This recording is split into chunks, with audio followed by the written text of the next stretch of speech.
Good afternoon, ladies and gentlemen. My apologies for being a little bit late.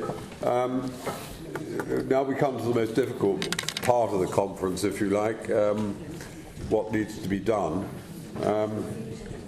Maybe first of all I could turn to Roberta Bernazzi and see what her thoughts are. I mean, I think, by the way, we've had a very interesting discussion so far this morning, which has brought out many different aspects and just reveals the complexity of the issue, which I'm sure we appreciated before, but I think it's underlined it. So, Roberta, what thoughts do you have at this stage?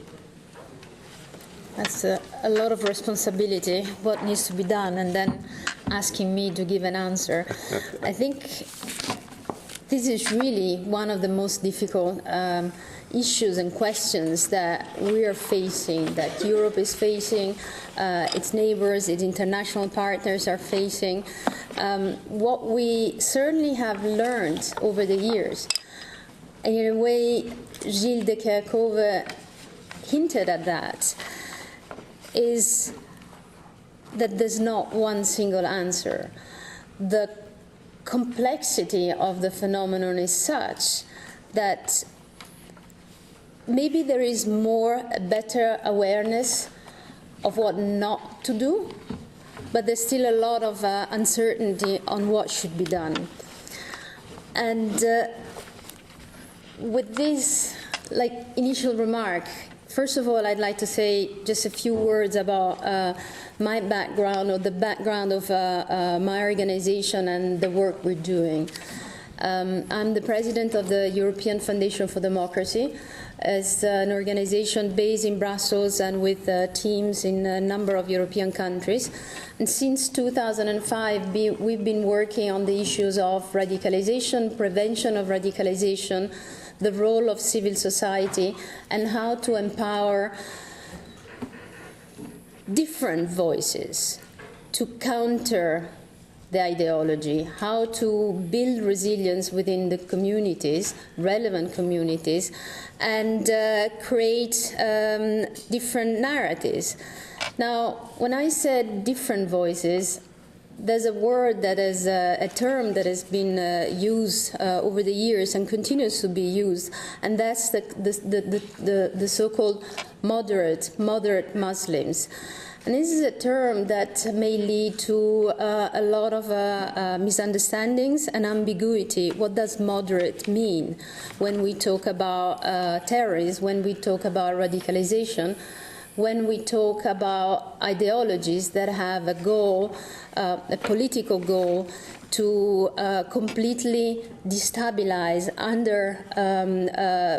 I would say, even destroy the structures and the institutions on which open societies are based. Moderate suggests less than. So is a moderate Muslim less radical than a radical one? So the question is, and I mentioned this because one of our challenges is definitions. Gilles de Kerkhove also referred to defining and developing clarity on what we stand for. The work that we've been doing and over the years was initially not very popular. It was very difficult to raise awareness, engage with civil society, engage with political audiences on understanding the phenomenon. Today, it's become almost a business, and this is one of the challenges that we face when it comes to implementing prevention programs. First of all, I mentioned prevention of radicalization is one of the key elements, or one of the key approaches that are being developed at government level, both national level, and within and by the European institutions. There is a clear understanding that repressive measures alone are not the answer. Repressive measures alone are ineffective. In order to develop effective counter-terrorist strategies, it is necessary to have a comprehensive approach, which then means the inclusion of all actors, the inclusion of all key players, including civil society. I mentioned the work that we're doing because as we move on in my remarks and then later in the Q&A part, I also wanted to share some of the experiences that we've learned, lessons that we learned over the years in terms of working with civil society.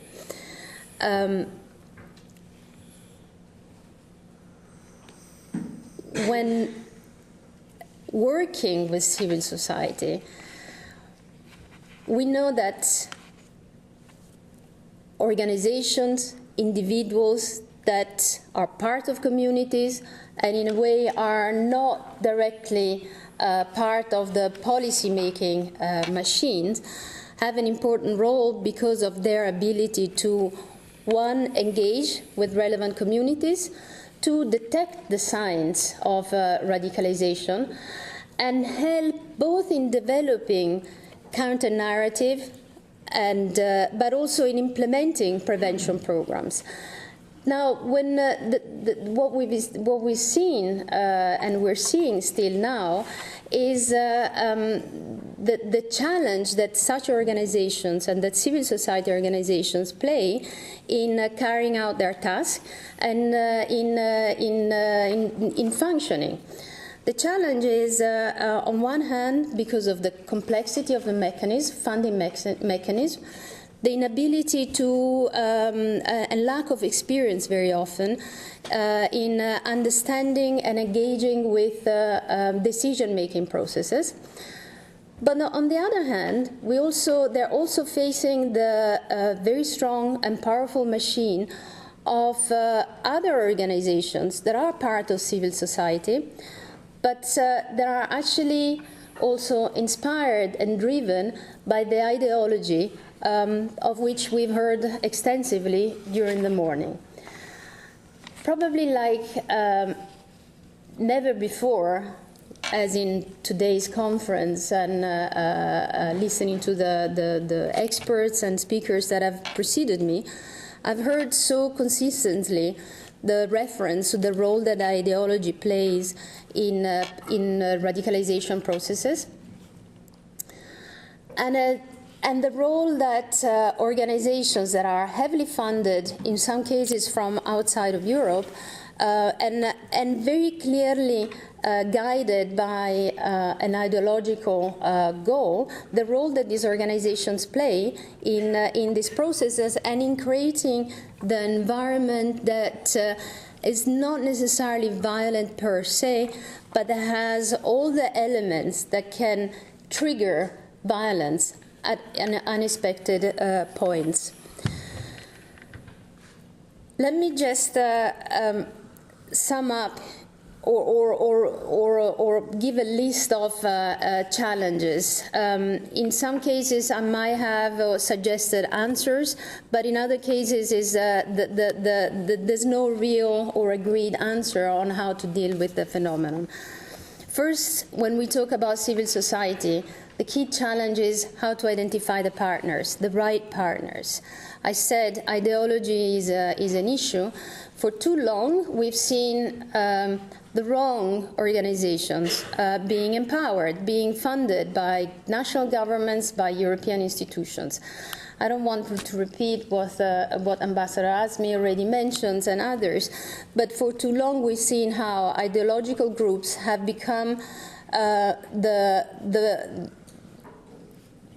official, they've taken over this official role of representing the Muslim community, ignoring the diversity that we have within Islam and ignoring the diversity that we have within communities or across the, I don't want to just say Muslim communities, because by saying Muslim communities, we reduce the individuals and these communities just one identity, the identity of Islam, whereas all these individuals have their own identity as women, men looking for jobs, studying, and then Muslims.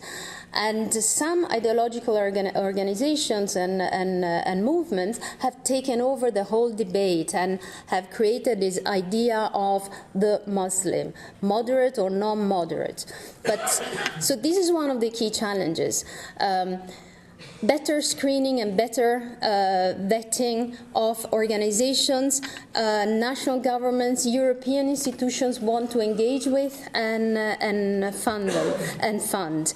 Becoming aware that the prevention of radicalization has become a business, has become an industry. In the past 2.5 years, we've seen a mushrooming of new organizations that have suddenly become aware of the huge amount of money that is available within Europe. Some of these organizations are just amateurs or opportunistic, having created this expertise within their existing structures. Other organizations have some expertise and have decided to set up new businesses. But others are the traditional ideological organizations that have suddenly become applicants, in many cases recipients of European funding and national funding for developing programs to prevent radicalization. And that's the irony of this. We have ideological groups whose vision is absolutely incompatible with the values and principles of open society, whose visions challenge and defy the concept of basic concepts that are part of our system, such as gender equality, and yet they're being funded by our own respective governments and by the European Union itself.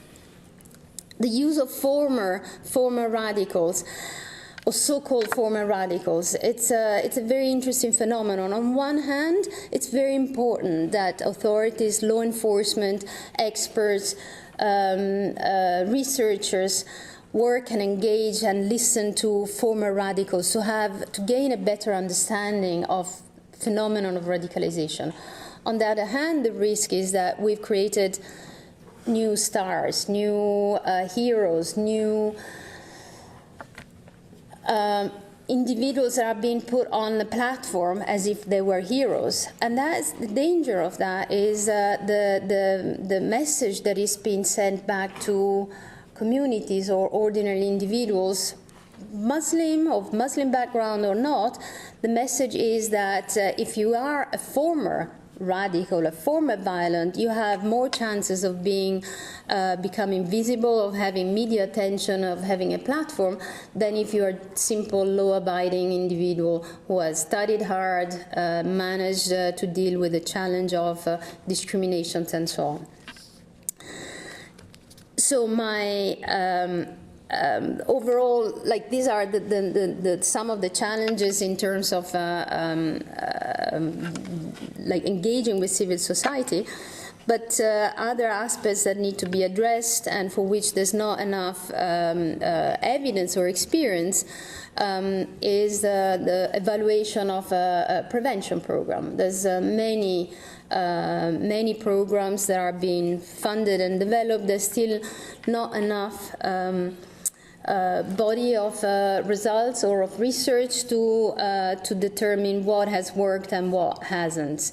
There's not enough understanding of the radicalization processes. We certainly need to continue with research. We certainly need to continue to develop different models. We've heard and we see on a daily basis that the causes of radicalization are extremely varied, extremely complex. There's not one single answer, which then makes also answering the initial question of this own conference, identifying the antidotes of radicalization, very difficult, because we haven't identified all the causes yet. I conclude here, and then we be able to continue with my comments. Yeah, Roberta, thank you very much. I mean, it's like treating a complex disease, I think, really, where we only half understand the nature of the disease, but we're applying all sorts of solutions. Could I turn to Mr. Azmi for any thoughts that you might have on what needs to be done. Thank you, Sir Geoffrey, and I really welcome the chance again to express maybe a scattered set of ideas, so allow me to do that. It's as my colleague said, it's a very complicated and wide-ranging issues that we need to deal with, and Jill in the morning alluded to the fact that extremely difficult to pinpoint exactly the reasons for a person to move from a state of being a normal to a radical to a terrorist. I mean, there's wide-ranging issues and personal experiences, but we might get into the mess of this trying to pinpoint why X and Y did that. But we have to always not forget the larger picture of certain historical, cultural, ideological reasons. Otherwise, it will be a mess without an end, you know. So, in this sense, I personally don't get tired about talking about ideology, and I'm sorry you have to bear with me, because in my opinion, if we really tackle this and understand this approach in understanding the phenomena, we will be able to successfully de-link what is really a political issue from religion. And so we will be able to deal with the magnitude of this political issue without the complexities that is attached to it, because the Islamist radicals wants to associate it with Islam. So it's, in my opinion, a way to deconstruct their logic. Through this deconstruction of their ideas, we would be able to separate what is religion and what is purely a totalitarian political project as any other that we have witnessed in the last 100 years of our global civilization. Not Islamic, not Western, but what we have seen as totalitarian political projects in the last 100 years of world history. So, saying that, I would venture into trying to, most of you probably know the concepts, but I wouldn't mind into briefly touching on how the main ideologue of the Muslim Brotherhood, Sayyid Qutb, developed his ideas, three main ideas that to this moment represent the founding ideology of almost all of those groups. He started his discourse based on a simple idea, yet very destructive. He said, writing in the 1950s and 60s, after coming back from a 2-year trip to the United States, where he was getting his training as an educator and teacher in probably it was in Colorado, I think, 48, 49, 51. He looked into the affairs of the Arab and Islamic world, and he said, I find it very similar to the days before Islam came into being with the Prophet Muhammad. He used the word in Arabic, allow me to say it, Jahiliyyah. Jahiliyyah in Arabic means a stage of total ignorance. The word was used in Quran to describe the society in Medina and Mecca, in Mecca in particular, before Islam, meaning that they were ignorant of the word of God. But Sayyid Qutb, with his twisted usage of the language, described Muslim societies of the 20th century of being in this stage, of total pagan ignorance, because they were not implementing Islam as he knows that it should be, or as he perceived it to be. So starting from this point, He built the discourse that eventually led us to what has been called the takfiri ideology. Takfiri ideology is that when you judge a person, an individual, a community, of being non-Muslim, although they are supposedly Muslims, but in his paradigm of thoughts, they are not, because they are not implementing Islam as he wants it to be. This idea actually started, as I said earlier in the morning, I didn't elaborate much, with some of the things Abu al-A'la al-Mawdudi, the Indo-Pakistani theorist in the 30s, started writing. This man, living in India in the 30s and 40s, developed under certain circumstances. People described it as he had like a siege mentality, because Islam in India at the time, and still is a minority religion. So he developed these extremist views of Islam in relations to his social political context at the time within India, with the independence and the separation. So you can relate to the idea that under these circumstances you develop these sometimes extremist ideas. But Sayyid Qutb imported what Mawdudi wrote, and it was translated into Arabic in the 40s, and he built on it. So, as I said, the first main concept was the idea of the ignorance, jahiliyyah, and then based on that, he said, in order to get away from this state of affairs, we have to implement what he said in Arabic, the concept of hakimiyya. Hakimiyya means the sovereignty for God, that any rule, any law, any rules, any things that govern relationship in society should be only based on what God has said in the Quran and the jurisprudence developed by jurists throughout Islamic. This is also extremely important to understand. And from this, he negated any idea about talking about constitutions, rule of law, anything else is non-Islamic. Only the sovereignty for God. So the question arose, how can we do that? How can we implement this vision of trying to rectify what he saw as a state of ignorance and then the non-implementation of God's rule? He said that there should be a vanguard of Muslims who live in an isolation from this pagan society, from this non-Islamic society. And they should be educated, taught, and turned into, taught into becoming real political cadres in order to implement this project.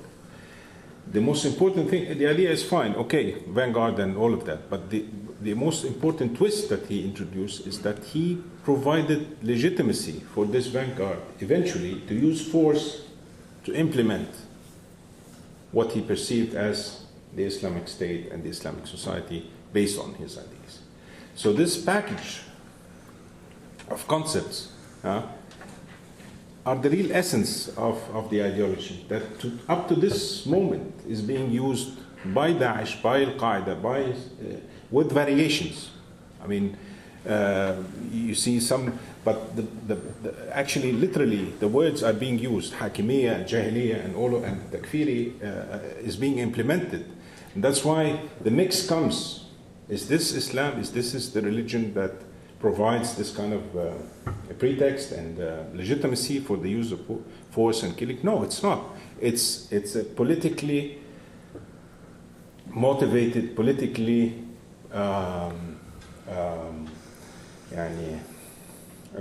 for political reasons that those guys develop these kind of ideas, and they selectively chose surah, we call it in Arabic surah from the Quran, verses from the Quran, particular misinterpreted sayings of the Prophet, and in the end it's a human exercise to interpret the text, right? I mean, you put what you want to put in the text as you like. This is how you try to understand what's the meaning of this verse and the other. And you can twist it as much as you can. Of course, there are some tools that you can do that, but this is the thing. What is interesting is that political Islamists have always been extremely selective, and even, try not to misunderstand me, they sometimes use Shiites traditions in terms of their interpretation. It's not only Sunni, by the way, but they play around with the words in order to serve this, as I said, the politically oriented discourse. So we have tried, we as in Egypt, to focus as much as possible on this, because we find it important to explain and for the outside world also, and not to mix between Islam and terrorism from this aspect. So using the word Islamic radicalization is a bit wrong in this sense. I mean, Islamic. We have to be very careful with the terminology in order not to fall into the trap, or not to fall into the discourse that those extremist terrorist Islamists want us to do, and not to help the recruitment efforts, by saying, look, it's a war against Islam, and it's a crusade against Islam. It shouldn't be, and we will be not part of any of this kind of thing if it is like that. So our counter-narrative efforts should be based on a good understanding, an expert understanding of what the ideology is promoting. I can go on and on, but I would please leave the time for my other colleagues, and then maybe in the question and answer we can tackle some of the issues. Thank you so much. Dr. Azmayesh? Yes, thank you. So thank you very much, Monsieur Azmi, for your brilliant speech. It is really very nice. And so, in the continuity of what I explained, I would like to emphasize on the point that the preach of the Friday prayer is a very, very efficient psychological instrument.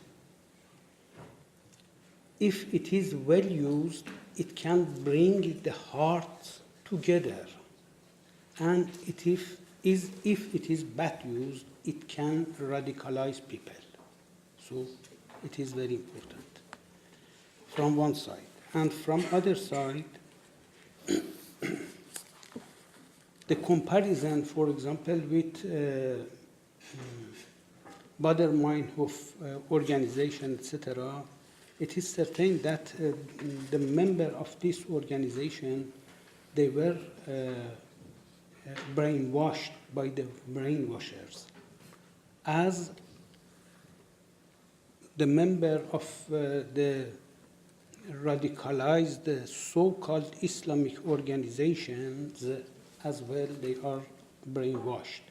But the difference is that the member of the Western organizations, terrorist organizations, etc., they were ready to terrorize people. But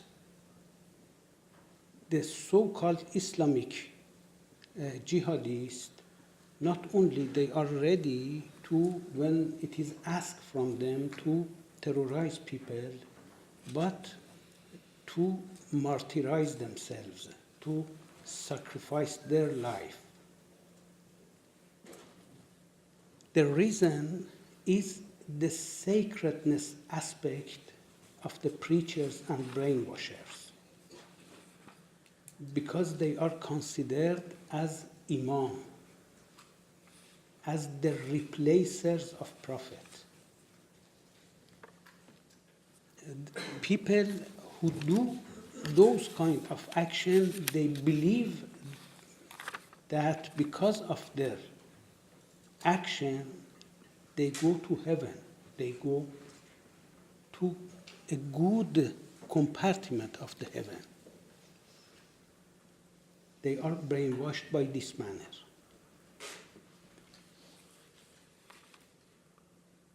So, but meanwhile, we shouldn't be really, it is not possible to take easy the mechanism of radicalization of the mass, of the migratory mass.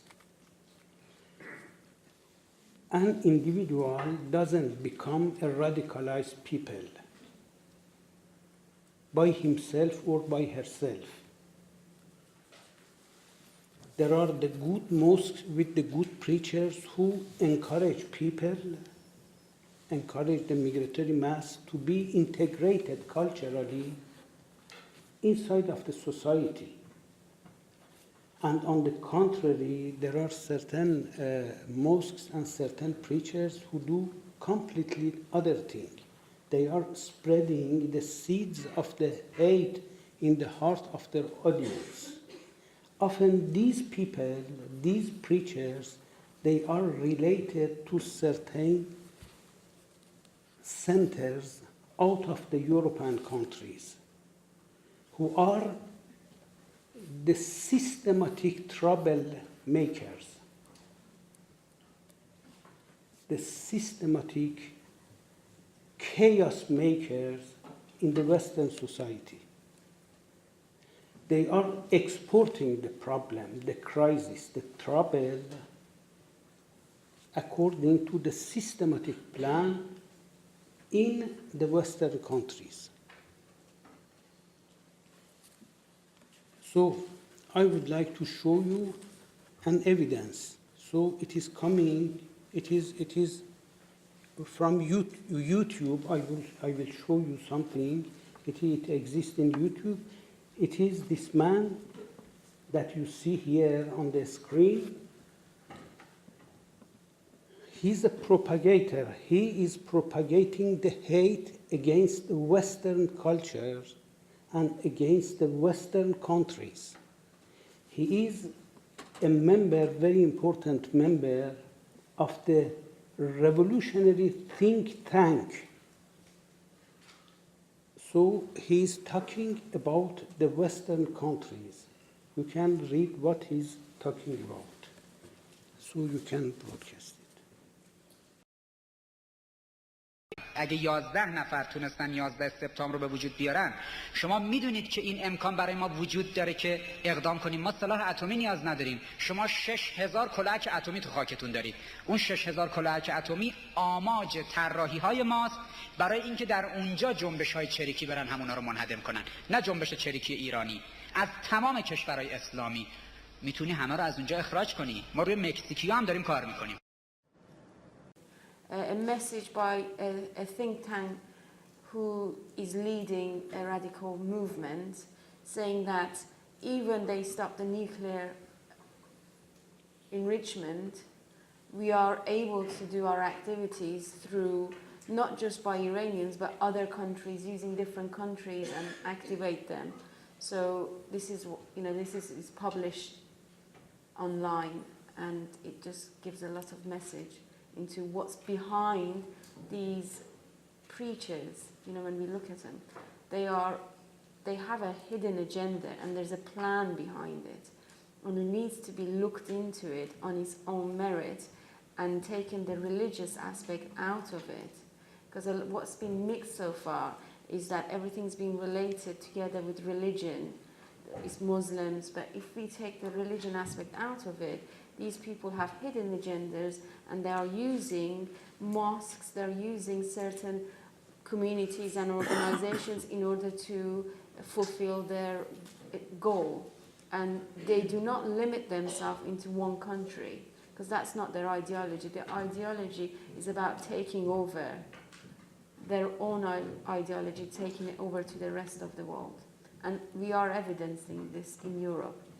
Yes, so as you see, these are the troublemakers that they would like to export crisis and trouble all around the world, according So it means that if you would like to know what is the seed of the problem, don't look at the Quran. It has nothing to do at all with the Quran. It has nothing to do with Islam. It is other thing, totally. So, because when we would like to solve a problem, to find a solution for a problem, we must know the nature, the real nature of the problem. So it is absolutely a misleading of the mind of the people to talk about Islam and the Quran and the teachings of the Quran and etc., when they are criticizing, for example, the radicalization of the Muslim mass or the Islamist or the jihadist or etc. It is an ideology, a totalitarian ideology, a despotic ideology, which is looking to get power, political power in his hand all around the world, not only in the Muslim countries, but everywhere in the world.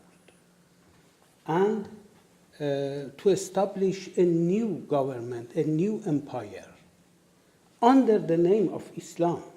But it is an ideology. So Kemal Atatürk put an end to the Ottoman Empire in 1924. And the ideology, the totalitarian ideology of the Muslim Brothers was invented by the commentary of the Quran of Sayyid Qutb, as he explained in the Manifest. The Treaty of the Manifest of the Muslim Brothers was published in 1928, 4 years later. And it went on till today, under the different name. But it is exactly the same ideology. That everybody who won't like to militate for a so-called Islamic government, he is living in the period of ignorance. He is living in the period of al-jahiliyat. He is a kafir. So this is the Takfiri movement.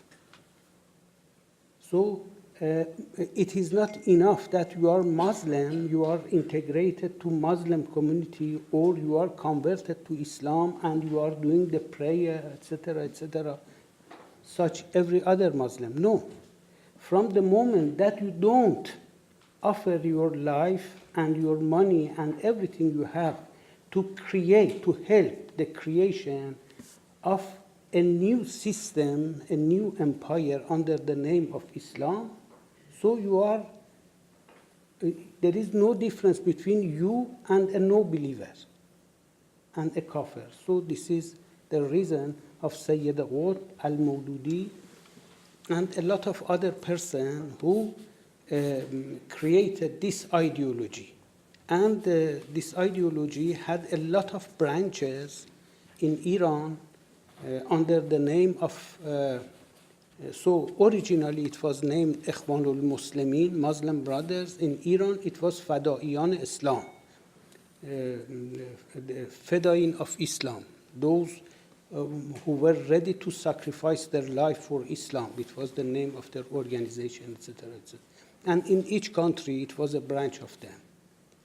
But they were rejected by the Muslim people, by the Muslim population, by the Muslim clergy. It was a groupuscule, a little group of people who had this, but they were the troublemakers. They did a lot of chaos in the society. They created a chaotic society, and when the society, the Iranian society, was in trouble, they started to surf on the waves, and to take power. And they would like to do exactly the similar thing for every other part of the world, because they have experience already. This is the reality. So don't think that all of a sudden somebody become radicalized somewhere in the world, in the Western countries, etc. It is much more complicated than this. There are a lot of hidden agenda behind of it. that we must take in consideration all of this.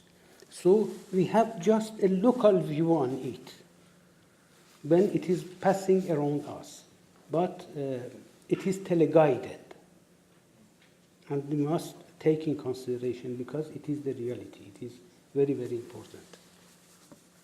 It is the head of the iceberg.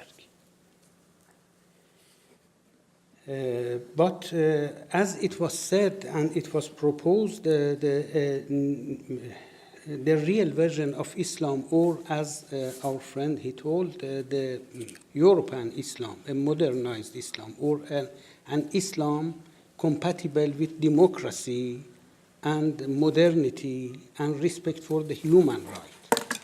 So it is necessary to militate for this Islam, for this version of Islam, which correspond absolutely with the soul of revelation, with the real meaning of the teachings of the Quran. This is the solution to stop the radicalization of the people, to improve, to increase. So it's necessary to take in consideration, and as it was said,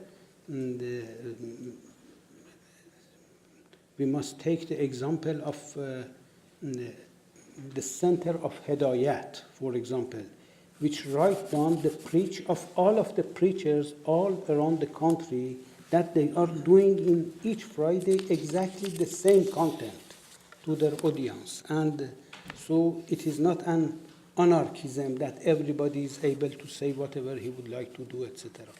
So it has nothing to do with the freedom of speech or freedom of religion, because it has nothing to do with the religion. It is just a sectarian activity that they do under the leadership of the religious people. But it is not a religious action that they do. Thank you very much.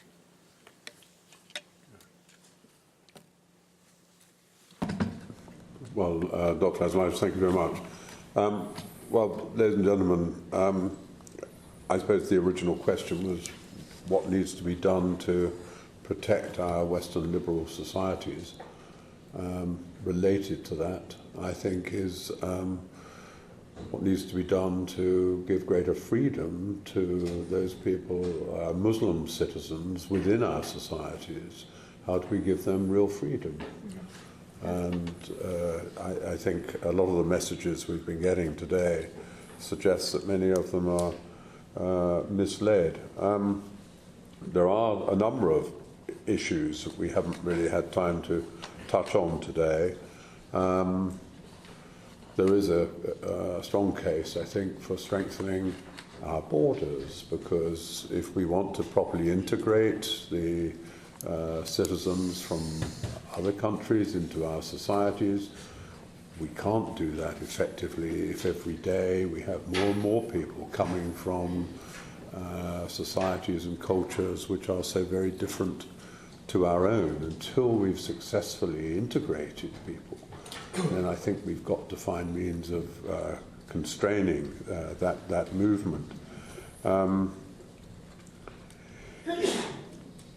The question, I think, which Stephanie brought up, and this is the business of the perception of state repressive action, if you like, but I think this is a wider point about how we change the perceptions of people. This is both the perceptions of those within our community who are Muslims, who are being misled into extremism, and indeed the perception of our wider society about Muslims. I think that we need to do a lot more about perceptions, because at the moment they're not helpful. I think a very good point came up earlier about the role of the imams. And still we have unregulated preaching in mosques. We have imams coming from foreign countries who do not speak the national tongue, in my case don't speak English, and are conveying their own message which is not, as Dr. Asmayesh has so clearly pointed out, is not the true message of the Quran. So we need to get public opinion on side. And I think also the media have got to stop glamorizing terrorism. I mean, every time there's a terrorist incident, then all of our media for days has page after page of coverage, and it's only within 24 hours that the photograph of the perpetrator is front page and his name is there and all the rest of it, and it sends a message of this heroic status almost, and we've really got to change that perception. So ladies and gentlemen, you might well have some questions at this stage. Our aim is to distill a lot of the thoughts that we've had here today and put them into a publication. But let me, the gentleman at the back there. Hello. You're talking about antidotes to Islamist extremism, and that you spoke about a hidden agenda. I have two questions. Their agenda doesn't seem to me to be particularly hidden, least of all when they're going on YouTube and proposing what they're going to do with extreme violence. Why is it that we can't get together to take these people out? That's my first question. And secondly, relating to what you just said, I'd be interested to know how exactly you feel the media should respond to terrorist incidents. They are clearly going to have to report it. These things are worldwide. They have worldwide implications. Yes, I appreciate what you're saying about 4 or 5 pages, and then they have to put the name of the perpetrator on the front page.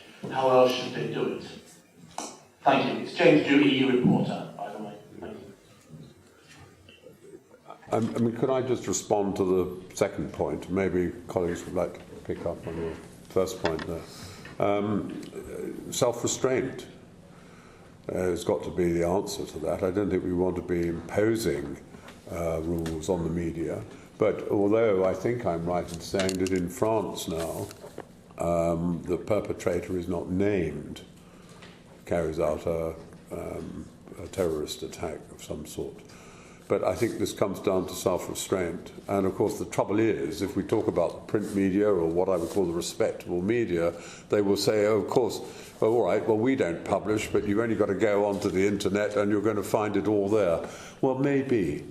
But I do think, after all, terrorism is about spreading terror.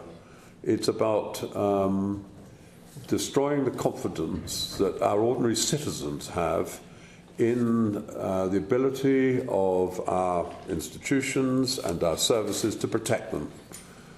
The message of terrorism is nothing can protect you. It doesn't matter where you are. You can be going about your shopping or walking down the street or whatever. You're vulnerable. We're going to get you. And I think it's that message that puts terror into people's minds. And I can't begin to calculate how it may affect people. And a lot of young people, when they open their newspapers and they read all this stuff, and they worry, and it's deeply in their minds. So I do think, even though less in the popular media or our mainstream media is not going to be the sole answer, I think it's going to help a lot in terms of the overall public attitude. Yeah, thank you. With regards to the role of media, yes, you do have to report when an attack happens, but what we are witnessing is that there is no, in the media, it's always about the attacks and the terrorist attacks, and it's related to Islam or another Muslim person has done this. We don't see much in media about counter-messaging Islamic extremism, not showing the other side of it, how we can put messages forward before an attack comes, and not relating it all the time to because that person is Muslim. Because the danger is that when we're using because they would want to be labeled as part of a religious group, then we are stigmatizing the rest of the Muslim groups. And when there are Muslim groups who don't agree with these terrorist attacks, they are starting to feel marginalized in the society. And as a part of that could start it, you know, when you're marginalized, the chances of for you to become more radicalized is easier. And then the other side is the fact that when you are non-Muslim and you see these attacks happening and you relate it to it, you know, it's a religious issue, not an extremist ideology, but it's anything to do with Islam equals terrorism. Islam equals terrorism.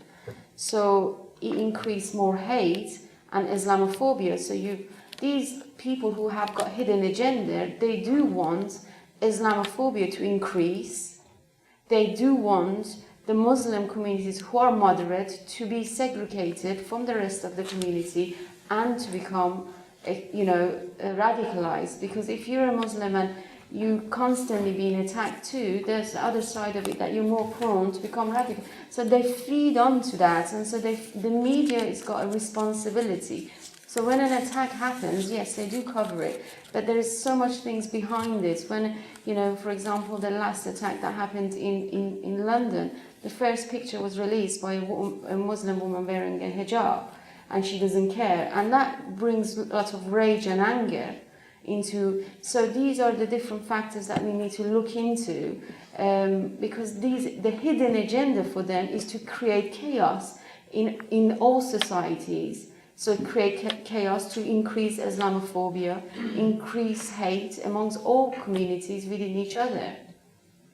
So we need to look at different messages alongside of just highlighting the person who's committed the act of terror. So about the answer to the first question that you posed is, fortunately, there is no longer the hidden agenda. So it is unveiled agenda that everybody knows what's happening, and there is no curtain. So, but for about 20 years, people who were related to the Muslim Brothers in Europe, they were publishing the book. They were the professor of the universities in different countries, in Holland, in France, in Swiss, everywhere, in Belgium, even in Belgium, etc. And they were teaching, and so they brought the ideology of the Muslim Brotherhood in the mind of the people as the right version of the Islam here, in the whole Muslim society in different countries. So it was really very strange, because when it was said that, what are you doing? You are letting him or them to do this. So the answer was that he is a scholar and he is talking as he wants, etc. So it was a neglection of the danger. Now we are no longer in the period of prevention, because now we are in front of the action, which is happening each day. Prevention was a period which is finished 20 years ago.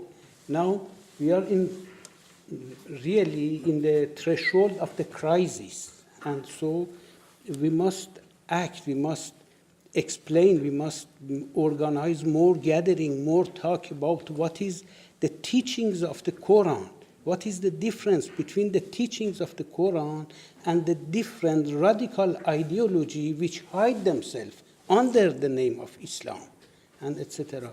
And not permit to everybody to go and to preach and to bring in the mind of the audience the anti-civilized values.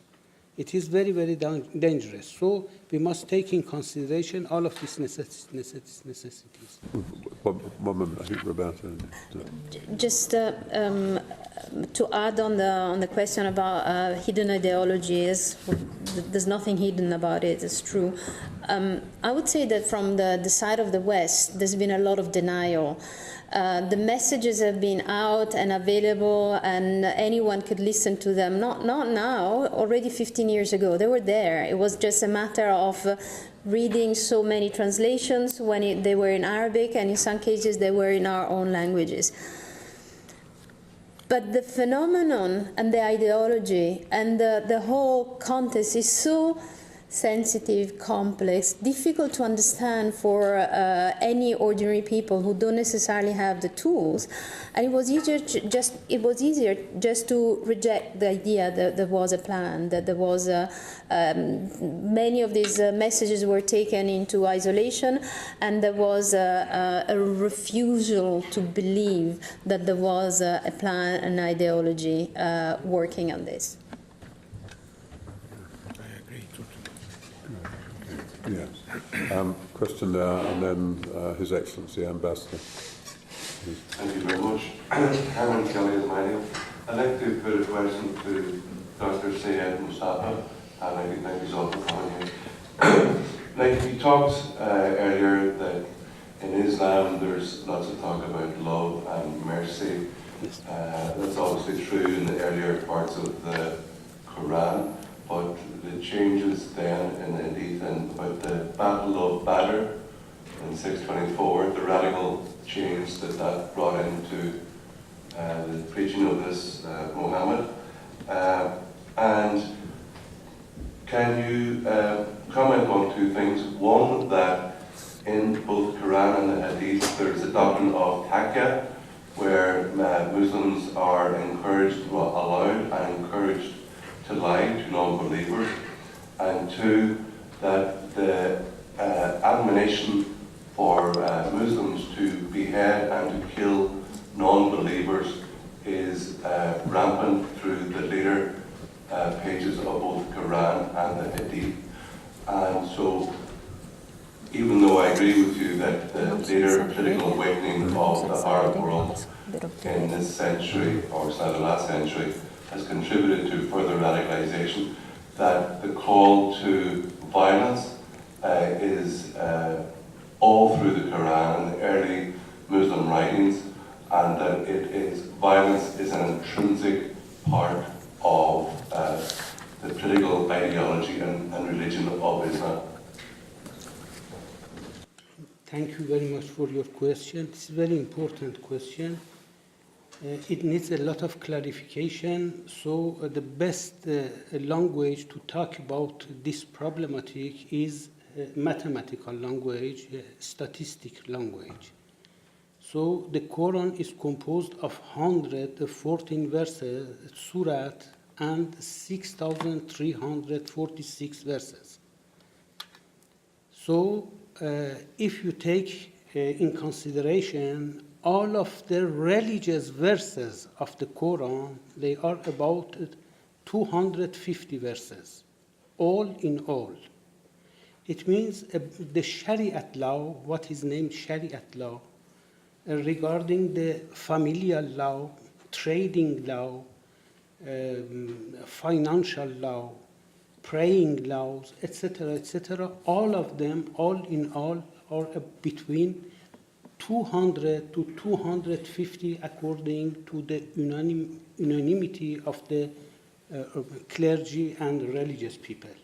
So if you take the percentage of all of the verses regarding Shariat law and the whole verses in the Quran entirely, it is about 8% of the Quran.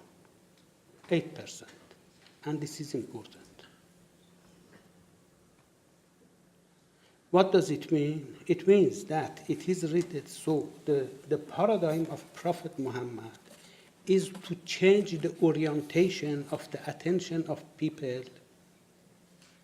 In 310 verses of the Quran, it is written, أَوَلَمْ يَرُوا إِلَى السَّمَاءِ فَوْقَهُمْ كَيْفَ بَنَيْنَاهَا وَزَيَّنَّاهَا وَمَا لَهَا مِنْ فُرُوجٍ. Why they don't look at the sky? Why they don't look at the space?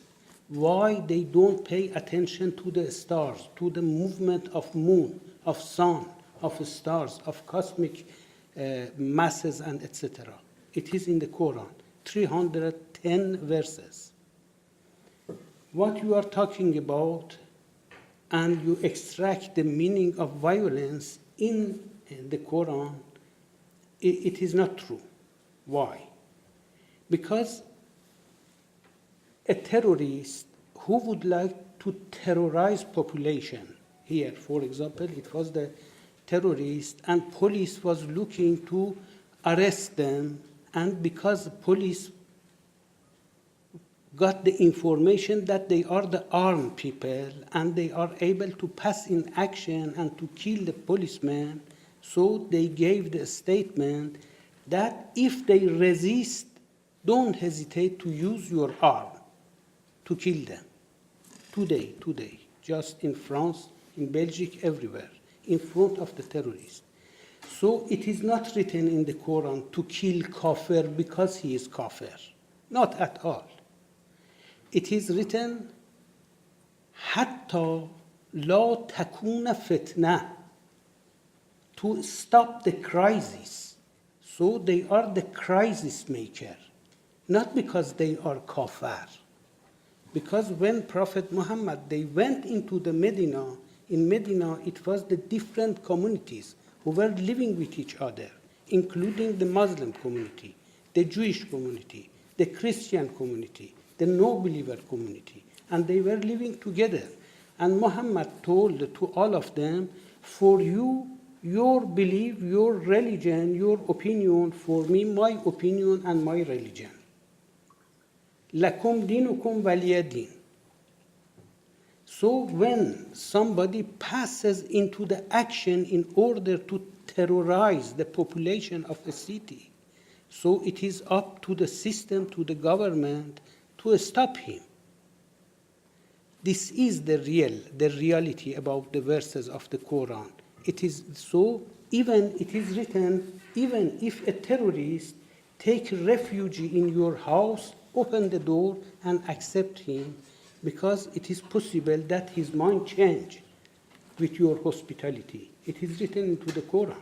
So the idea of the religious violence in the Quran, it is not true. Even if you find some verses in the Quran, which are about 3% of the whole Quran, which are regarding the period of belligerence between the pagans, between the no-believers, between those who made a lot of attack toward Medina in order to eradicate the Muslim communities, etc. This is the historical reality. So it is not possible to extract 1 or 2 or 10 verses from the Quran and to put everything under the shadow of the, yes. Very quick response. Yeah, well, I understand you can agree that 8.12, we will instill terror into the hearts of the unbelievers, smite them above the necks, and... excuse me, it is a wrong translation. I understand there's 109. It is, yes, it is the wrong translation that you are using. Of course, I don't know Arabic, of course. No, I give you the exact translation of the verse. So they are translating. I understand there's 109 similar verses to that within the Quran, and also in the later hadith, also about He's from the UK. He's not really he's an assistant. My Arabic again has me down. Bani Qurayza, the Jewish tribe in the year 627, where Muhammad himself personally oversaw the beheading of between 500 and 900 Jewish people in that city. So when we look at today, most or a lot of the terrorism that we experience, not only in the Western world, but all across Africa and the Middle East, they themselves try to justify this with texts from the Quran and the Hadith. Is it not dishonest of ourselves to say, no, we put it down to mental illness, we put it down to economics or political strife, but actually the real foundation of this violence is found within the text of the Quran and the Hadith itself? No, excuse me, you are mixing between Hadith and Riwayat. Yes. They are two different things, okay? So the riwayat are the sayings fabricated by the clergy who are looking for violence attributed to Prophet Muhammad. And anyway, the hadith and the riwayat cannot take place of the verses of the Quran. Okay? And now we are going to the Quran. They are translating the word of irhab as terrorism, to bring fear in the heart of the people who are no believers. It is the wrong translation. So go, please, and read the Quran in Arabic language and not have any trust to the translation and to the interpretation of the Quran. Thank you. Thank you very much. Thank you. Excellency, you had a question. I think the comments that we just heard, the questions, which I see as legitimate questions when one is confronted with words and interpretations, as the gentleman just expressed here. This really comes to the core of the problem of the taking elements out of context, interpreting it and translating it in a completely disconnected way from the past. I'll give just one brief example. There's a word, strike them, that's used in the Quran, which many interpret today to mean be violent, hit, strike, as in a hit. Whereas the vast use at that time was to strike as in, when somebody strikes from a job or to cut off and to not deal with it. To strike, to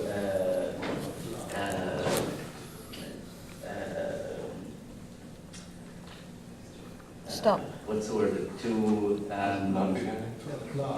no, not detach. To revolt, to almost to register your complaint, to show that you do not accept this. So to strike as in cut off, to put a wall, to not deal with them. Complain against their head. You're saying like complain against their head rather than smite their head or strike their head? No, not head. To strike as in, it's not, there's no reference to head. So to strike as in, some will take it as actually that means you have to discipline your wife. Whereas interpretations of the past is that you do not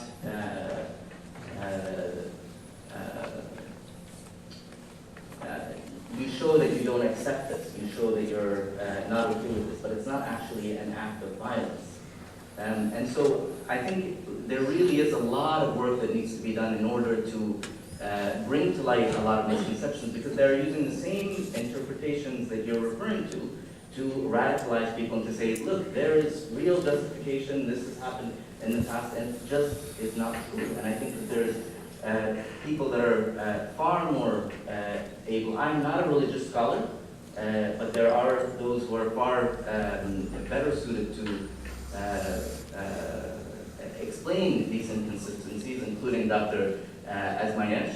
But we need to amplify those voices. We need to make sure that these types of inconsistencies in the arguments that these individuals and radical people use are ones that do not get accepted. They're ones that allow our susceptibility to have some resilience to these kinds of messages. Because if I could ask one further question, why is it that the violent interpretation of these texts in countries such as Saudi Arabia, Qatar, Pakistan, countries which have Islamic constitutions, Saudi Arabia, for instance, is the kind of birthplace of Islam, Quran is its constitution, is under Sharia law, and the practice of beheading apostates, beheading criminals, is still universally practiced in these countries. So I'll leave it there. Okay. I think you've made your point, and I don't want to now put the whole day into an argument over interpretations of the Quran. And I think I respect what Dr. Asmayesh has told us about this, and I think maybe the two of you need to get your heads together afterwards. Let me quickly, if you allow me, Sir Geoffrey, just... yes, certainly. You're using the same argument as extreme Salafists do. So this is what they are saying. Okay? Why it is wrong? Because simply this could be just a literal word by word, without putting, as His Excellency the Ambassador of UAE said, without putting any context, historical, social, and religious at that time.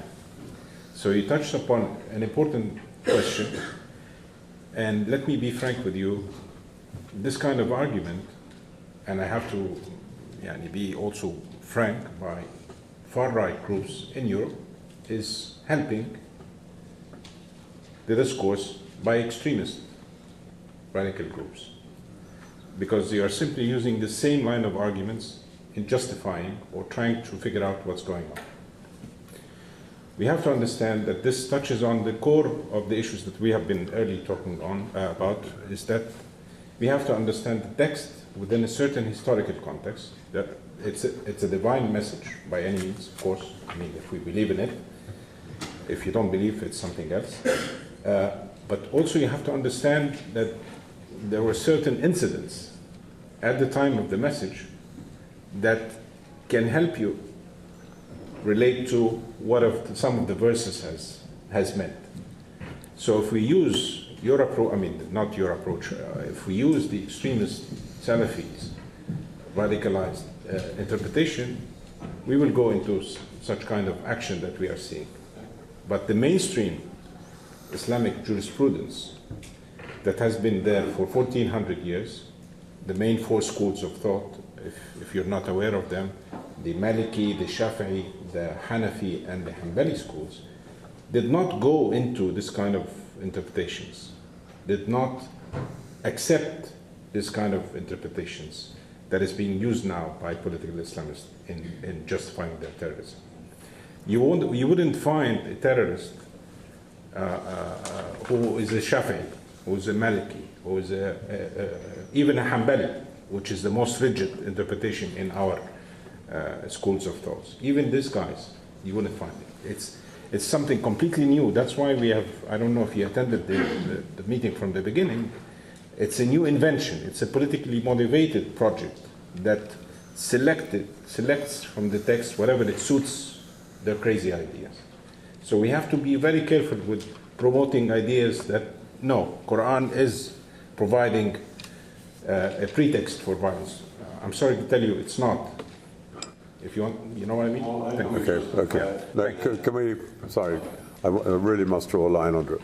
And I'm going to have to draw a line under the discussion because I want to introduce Saeed Kamal in one moment. But ladies and gentlemen, we are going to have to conclude our conference. As I've said, we will distill the various arguments and points that have been put forward. We'll explore some of the very interesting issues that have come up, and there will be a publication that will develop some of these. So I hope we've got all your contact details so that we can follow up with this. But I think it's been a very useful conference, and I just want to introduce now Saeed Kamal, who is the chairman of the ECR Group in the European Parliament. Saeed is a British Conservative member of the European Parliament. He also happens to be a Muslim. I say happens to be because I know it's an important part of his identity, but nevertheless, it's only a part of his identity. So, Saeed, maybe you'd like to say a few words. Well, first of all, thank you very much for asking me to close the conference, but also thank you, Geoffrey and Maddie, for the idea of the conference and the fact that we have to discuss these ideas. And actually, thank you for everyone for coming here today, including you, for discourse. Because actually, one of the things that I believe very strongly about, and one of the reasons that there is not enough liberty in many so-called Muslim countries, is a lack of discourse. If you have discourse and you have debate, and nothing is too sacred to discuss, actually, I think that shows that you live in a free society. And one of the things I think is sadly lacking in the world and many so-called Muslim countries is this lack of proper discourse and debate. Some of the scholars would say that the gates of ijtihad are closed. There are people like us here who don't want those gates to be closed and are either reopening them or saying they were never And actually we have to carry on discussing and debating these issues. one of the things that I've thought about a lot since 9/11 was, and I'll just tell you the story. I remember my eldest son was born on the 28th of August, 2001. And I was at home, the first 2 weeks of my newborn son, and a friend of mine said, switch on the TV. And I switched on the television and I saw the horrible pictures of the terrorist attacks on the World Trade Center. And there and then I was terrified when I realised that this was carried out in the name of Islam. I worried, what sort of world would I be bringing my son into? Was this it? I was very lucky to have been born in Britain and to be born in such a liberal democracy, an open, tolerant country. Probably, I would say, still the most tolerant country in Europe. And the fact that I was able to practice my faith without any real hindrance as a Muslim in a country that's majority Christian, but actually very liberal and open to people of all faiths. I really wish sometimes in many so-called Muslim countries, non-Muslims were as free to practice their faith as I am in the UK. And I was terrified. I've been looking at this issue and thinking, what can make people do this? What really makes people think that this is, first of all, compatible with Islam, but actually want to go out and slaughter, kill innocent people, and then do it in the name of Islam? And I'm no expert on this, but I've clearly been talking to a number of different experts over the years. And one of the things that has come across is, why are people radicalised in the first place? I remember talking to a local community project that was tackling young people being radicalised, and it said to me, maybe the best way to stop terrorism is to stop people becoming terrorists in the first place. How do you do that? Well, actually, I think it shows that there's, for want of a better phrase, there is no silver bullet. You can't just solve this with one declaration or one conference or one solution. It has to be tackled at a number of different levels. It has to be tackled internationally, clearly, when sharing intelligence, sharing best practice, discussions. Also has to be tackled at the national level with our security agencies, our intelligence agencies, the right policies to make sure people are alienated, but also how we address where there is radicalisation and where there are problems nationally. And also, probably far more importantly, and where I've been concentrating a lot of my work, is working with local community projects. Projects right in the heart of the community that are stopping young people who are vulnerable. And it's not teenagers, it's the 11 to 12 prepubescent child who's going through their own, as their body develops, their mind is changing and they are vulnerable. And I work with a particular football project in London called the Unity of Faith Foundation, which has actually stopped young people going to Syria, going to Turkey and then on to Syria. And you talk to some of these young people who've been stopped, and they tell you the stories of how it's very sophisticated, the way that they are attracted using things like Snapchat, other social media, stuff that I really have no idea about, if I'm honest about it. I like to think I know about technology, and how they play on people's vulnerabilities to try and attract them towards this life of radicalisation or a short life of radicalisation. And there are a number of things they work on. One is the identity crisis, when a young child is caught between different cultures. I think about in Britain, some of my friends who are of Pakistani and Bangladeshi origin, who are taken to their parents' country, and their parents say, you are not British, you are Bangladeshi or you're Pakistani. And then the first time they go to their parents' country, and the people say to them, you're not Bangladeshi or Pakistani, you're a little Englishman, you're British. And they come back confused, stuck between cultures. And suddenly the radicals or the extremists say, don't worry, we give you an identity, come and join our gang, as it were. And it could be a gang, but it could actually be radical extremists. Or the whole idea when they play on the idea of the jihad, the internal struggle, not the jihad that you read about in the press or the way it's interpreted, but that internal struggle to lead a good life. That at the end of your life, your scales are heavier with good deeds, rather than your scales being heavy with bad deeds. So you could be going to paradise rather than flunk to the hellfire. And when people say to you as a young person, well, you can't really live a good life in the West. The West is too decadent. You'll be attracted by alcohol, you'll be attracted by posters of scantily clad women, or you'll be attracted to nightclubs. There's no way that you can live in the West and actually live a good life. But don't worry, we have the shortcut for you.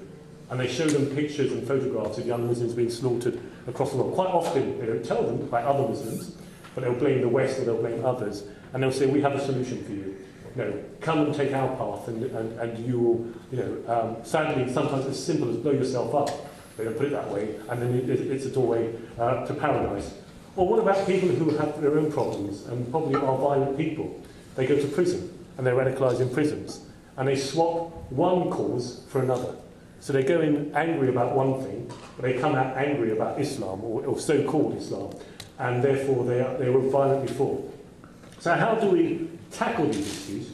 Well, I think what I liked about this conference today, and many conferences like this, is that you had experts talking about this at all levels, pretending there's not one simple solution. Yes, we have to argue and debate about why some of the texts in the Quran are misinterpreted. Why, for example, when people talk about confuse very early on the difference between apostasy and treason, and when it comes to so-called death penalty, and actually how you ensure that a faith is a living faith, and that things that were recited, 1,1500 years ago, actually you have to look in the context of modern society. I remember being at an event a few years ago, and a young lady came up to me, and I went to shake her hand, and she said, "Oh, I'm not shaking your hand." I said, "Why not?" She said, "Well, the Prophet Muhammad would not have shaken my hand." I said, "Well, first of all, how do you know that? And secondly, the Prophet Muhammad didn't have a mobile phone, but you're using a mobile phone. So how do you make sure the faith is a living faith? It's not about artifacts or the physical, actually it's about the spiritual world and inside, and that message. And sometimes in Islam, I think we've lost that idea of spirituality, but we've also lost that whole idea of how the faith has become far more mechanicistic. How do you dress when you go to the mosque? How do you stand when you pray, rather than actually the intention of the faith and what it's about. So we have to tackle these issues at all different levels. Very grateful for the fact that these conferences discussed at the international level, the national level, and at the community level. But one of the things that we cannot, those of us who feel very strongly about this, one way or the other, we cannot allow this to happen, is we must not let those who want to divide us. Yeah. Whether it be the neocons who want to just portray Islam as inherently evil and there's nothing that can be done about it, whether it's the National Socialists who say, actually, guys, Islam is the problem, not Muslims, or whether it's extremists, as you talk about, who actually say, it is inherently incompatible to be a Muslim and to be and to live in the West. We cannot allow these people to divide us. Otherwise, they win, and they are allowed to continue dividing us, and we will never solve this problem. So it's conferences like this that bring people together with different viewpoints, but to look at these issues at a number of different levels. And hopefully, if we continue these discussions and we ask ourselves some of the hard questions, Muslims have to ask themselves hard questions. And Muslims have to be prepared to ask those questions and not just say, it's nothing to do with me. But yet, you can't blame all Muslims for every act of terrorism. We have to get that balance right. So Geoffrey, Maddie, thank you very much. I want to thank you all for coming along today. And let's hope that this is not just one conference and a one-off, but for many of us, it's the beginning or the continuation of much-needed dialogue. Thank you very much. Thank you very much.